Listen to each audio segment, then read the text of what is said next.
Karibu sana mpenzi mtazamaji, nashukuru sana kujiunga nami. Ni Dr. Mniko hapa na tunajifunza kuhusu mdomo wazi au watu wengine wanasema mdomo sungura. Tutaangalia sababu zake, dalili zake, matibabu yake na matarajio baada ya matibabu yale ya upasuaji. Karibu nami mpaka mwisho.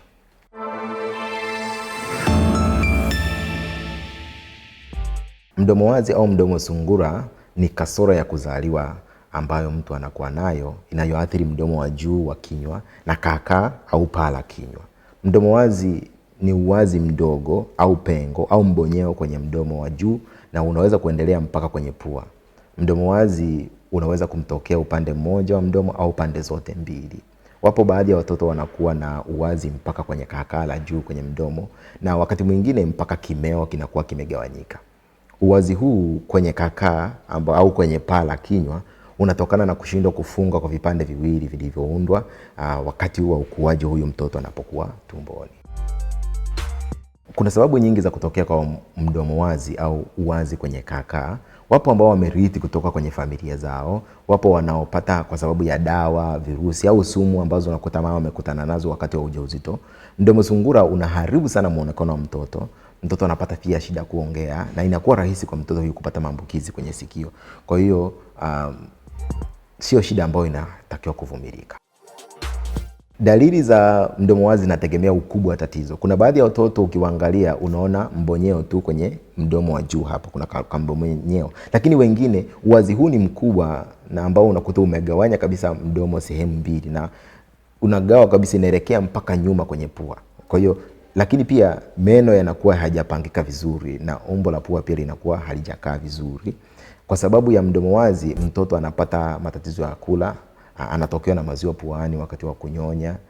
Kwa sababu ya hapati maziwa ya kutosha unakuta anapata ule ulaji duni na lishe yake inakuwa duni, anaanza kupungua uzito. Anapata ugumu au matatizo ya kuongea au kuzungumza, hata anapofikia muda wa kuongea anapata shida kuongea. Kwa hiyo ni vizuri akapata matibabu.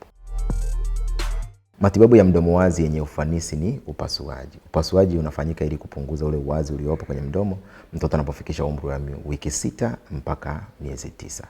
Kama uwazi umeathiri mpaka kaakaa ili paa la juu la kinywa, upasuaji unapaswa kufanyika ndani ya mwaka mmoja ili mtoto aweze kuongea. Baada ya upasuaji mtoto anahitaji kuendelea kufuatiliwa na anaweza pia kuhitaji msaada wa mtaalamu wa lugha ili aweze kuongea vizuri, aweze kuzungumza vizuri. Kwa hiyo apate matibabu ya upasuaji mapema. Matarajio yanatofautiana kati ya mtoto mmoja na mwingine. Wapo ambao wanafanyiwa upasuaji mara nyingi kwa miaka kadhaa katika mfululizo ili hali yao iweze kurudi vizuri.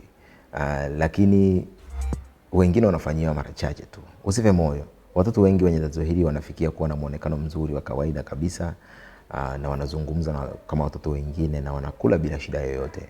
Lakini baadhi yao wanaweza kuendelea kuwa na shida wakati wa kuzungumza, kwa hiyo sio jambo la ajabu sana. Ili kuzuia tatizo hili la mdomo wazi ya mdomo sungura kutokea, tumia vitamini hizi wakati wa ujauzito, zile vitamini unazopewa. Watafiti wanaonyesha kwamba upungufu wa madini haya ya folic acid au ile nyingine yoyote ya vitamini inaongeza uwezekano wa kupata mdomo sungura, na ndio maana unapewa vile vidonge kwa vimeze vizuri. Kwa kutumia vitamini wakati wa ujauzito unapunguza kwa kiasi kikubwa uwezekano wa kupata mtoto mwenye uwazi kwenye mdomo au kaakaa. Kwa tumia zile vitamini unazopewa wakati wa ujauzito. Kazi yetu ni kuwaunganisha wagonjwa kutoka Tanzania kupata matibabu India, South Africa, Uturuki na USA kwa urahisi kabisa. Tutakuunganisha.